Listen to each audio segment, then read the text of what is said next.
What's going on, everybody? I hope all of you are having a good day, or as good as can be expected nowadays. Welcome to the Roaming Prepper channel. If you're new, I'll be right back. I want to go over and remind someone, like I do every year, some travel tips while the dogs make as much noise as possible in the play area for the dogs. I'll be right back, and let's talk about some travel things we need to think about.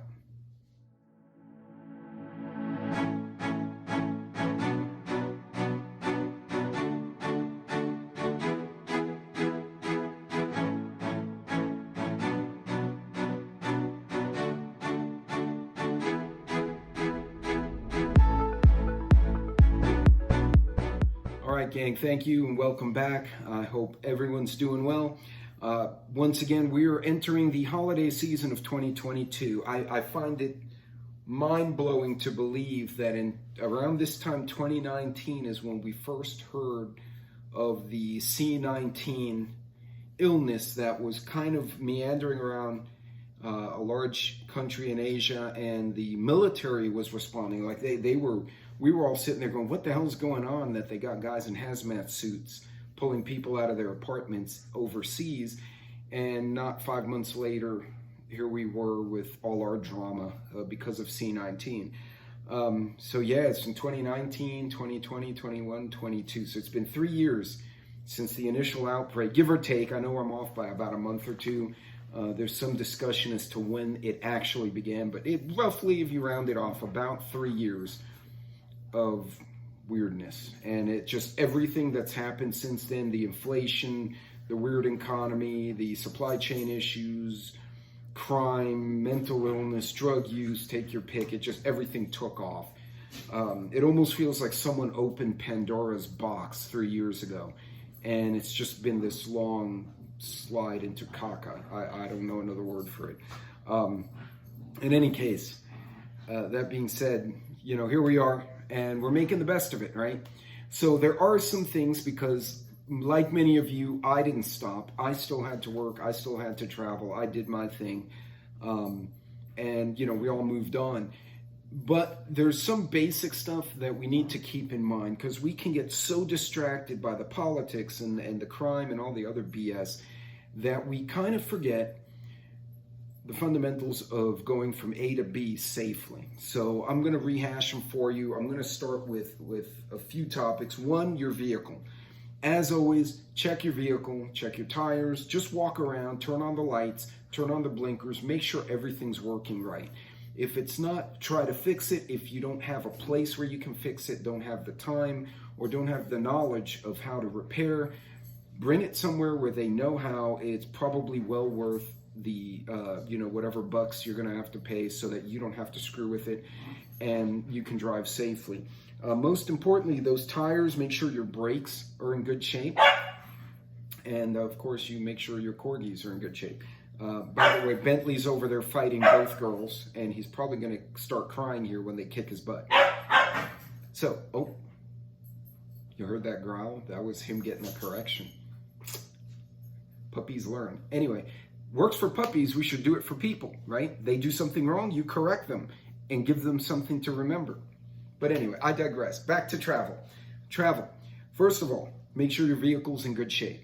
2, make sure you know your path. Have your path laid out. I am headed halfway across the state of Texas, which is not a small feat. Halfway across is 6 hours. So we've actually traversed the state in one day, and that was a 12-hour drive. So that's Texas for you. Those of you who live down here know exactly what I'm talking about. In any case, make sure you know your route. Make sure you know generally the alternatives, even if you don't have a physical map with you. And you're using your phone. If your phone dies, it goes out, you lose connection, they EMP us, etc., etc. You at least know in general, okay, if I go south, I'm going to hit this city. I go west, I'm going to hit this. I'm going to north, I hit that.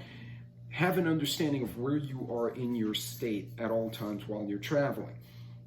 Also, make sure you have an alternate route, and let someone know, if you're going to visit someone, let your family members know when you left, when you intend to get wherever you're going, and roughly what route you're taking. Okay, this is 101 journey management. We call it in the OSHA environment, or convoy management. If I'm going from West Texas, say, to Austin, or West Texas to Dallas, and I say I'm going to go up, from El Paso to Dallas in I-20, that runs across the state. If I don't show up in a reasonable amount of time and someone was waiting for me, they can at least say, okay, well, he was supposed to be on this road coming this way, so I'm going to go that way and see if I find him. I've actually had coworkers who had a tragic medical issue on the highway. He didn't tell anyone where he was going except one guy. He never showed up, and we didn't know what route he took. He actually went off the typical route we all use and had a medical emergency in a gas station where nobody expected him to be. Instead of going, from Houston to San Antonio, which is pretty much a straight line, he went off and went into some side roads and had an issue in some little town, and it was bad. But it took us 8 hours to figure out where our coworker was.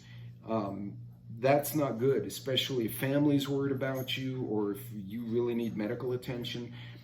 He wound up at a county clinic, which medevaced him via helicopter to one of the major cities. So yeah, let people know where you're going. Try to stick to the route and have an alternate, and let your family know or your friends know where you're going to go. Okay, so that took care of vehicle and route. Remember also, fill up your tank the night before, so you're not thinking, oh, I got to fill up my tank the night before, and you get screwed up. Fill it up the night before so you don't have to do it in the morning when you've got 10 other things going on. You're trying to pack the car, put the dogs in their kennels, and you forget something. So fuel up the night before. Item 3, I try to pre-pack. So my personal bag, whatever I'm taking, unless it's an absolute last-minute emergency trip, whatever I'm taking with me is packed the night before.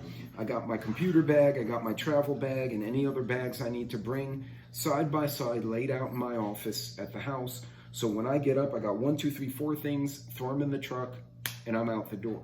Now, Sassy's joining me. Sassy Southern is joining me, obviously, because we're going to visit our daughter. So she's going to bring her bags, and she's already halfway packed as well. And, we'll be ready. So all we have to do the morning of is take the bags from the house, put them in the truck. Again, this allows you to not have to remember so many things the morning you take off or at the time that you leave your house. Everything's packed before. What I use, actually, I have a checklist on my phone. I use the same checklist every time, and I put little check marks on it, and then when I'm done and I start my next trip, I clear all the check marks and use the same list again. So I remember, oh, I didn't check the oven. Oh, I need to lock the safe, lock the back door, feed the cat, whatever it is. Okay, get those things done and listed beforehand. And again, I'm a big fan of making a checklist. So remember, 1, make sure your vehicle's in good shape. 2, know your route. 3, checklist when you pack so you don't make yourself crazy. Last but not least, make sure you actually get some rest the night before. Too many of us, we get a little bit drummed up with the trip. I'm notorious for that myself. I get kind of psyched up because I know I got to go somewhere. And then I'm up till 3 in the morning. I get up at 5:36 to take off, and now I feel like shit and I'm driving down the highway. Don't do that. Make sure you get a decent meal in you, get a good night's sleep, lay out your clothes in the morning so when you get up, you go throw your clothes on. We learned this traveling with 3 kids that were within 5 years of each other in age, right? We would pack all their stuff the night before and have it downstairs. The kids could run around in their damn underwear all night. We at least knew in the morning I grab bag 1, 2, 3, and then grab kids 1, 2, and 3, and we're golden. So save yourself the stress. Last but not least, try to maintain focus on the road. Okay, too many people, they get distracted with the phone, texting, email, videos, whatever it is, and they're not paying attention. Me, myself, if I'm the one driving and I'm by myself, I alternate. Some days I like Metallica and Disturbed. Other days I'm listening to Tchaikovsky. It's purely on the mood I'm in. Make sure that whatever it is that focuses you, stay focused on the road. Don't screw with your phone. If you have a Bluetooth where you can use the buttons to send a text message without taking your eyes off the road, great. But if you have to take your eyes off the road, pull over, find a gas station, you get an important call, tell them, hey, I'll call you back, I'm driving, hang up, get to a safe place, and then make a call. Also, when you're traveling, make sure you have important papers. Your ID, if you have insurance cards, make sure you bring them, any meds you need. And you hear the dogs in the back, they're having an hey, be nice. Hey, that's not nice. They're panting over there. The three of them are having an absolute brawl. I actually had to remove the Papillon again because he was getting his butt kicked by the other three. Anyway, back to what I was saying. Medical cards, copy of your insurance, your IDs, and also make sure you have a spare set of keys. Because yes, Sassy Southern locked both sets of keys in a car on a trip. Actually, no, she locked her set in, and then we were screwed because we only had the one set. So after that experience, I bring two. Now, on one occasion, she actually locked both in the car, and then I had to break into my own car, but that, I digress. In any case, make sure you have two sets of keys, one you're driving with, and maybe one with your passenger, or one in your pocket that you don't take out. So you drive with one, and you have the other one handy. In the event you inadvertently lock your keys in the car, you're not completely locked out. In any case, guys, I hope everyone has a blessed and safe Thanksgiving. You're going to see a little less of me. I do have a video going on Thanksgiving evening about food preps and all sorts of meal recipes, so I hope you guys come to check that out. And I will be doing my end-of-year giveaway December 1st. And yes, I actually got a company to sponsor a few of the gifts, and I have a few gifts of my own I'm going to throw in there. So it should be fun. It'll be very low-key, and I'm going to set that one for subscribers only. So if people are not subbed, they don't get to participate. You have to be live in the chat for me to actually see you so you can answer questions or play the games we're going to play. In any case, guys, God bless. Be safe. Take this time to be thankful for what you do have. It has been hellacious 3 years. It has been bad. People have lost their homes. They've lost their jobs. They've lost loved ones. We've had a lot of loss.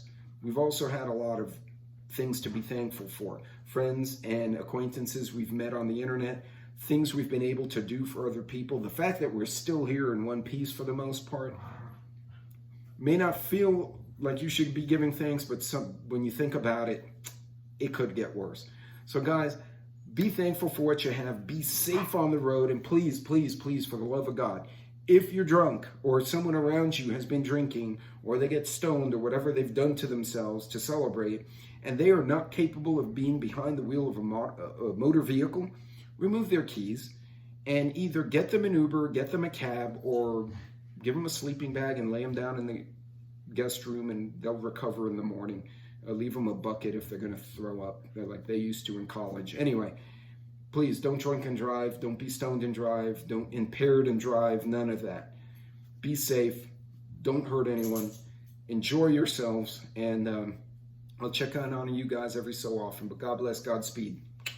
I'll see you after the holiday. Take care.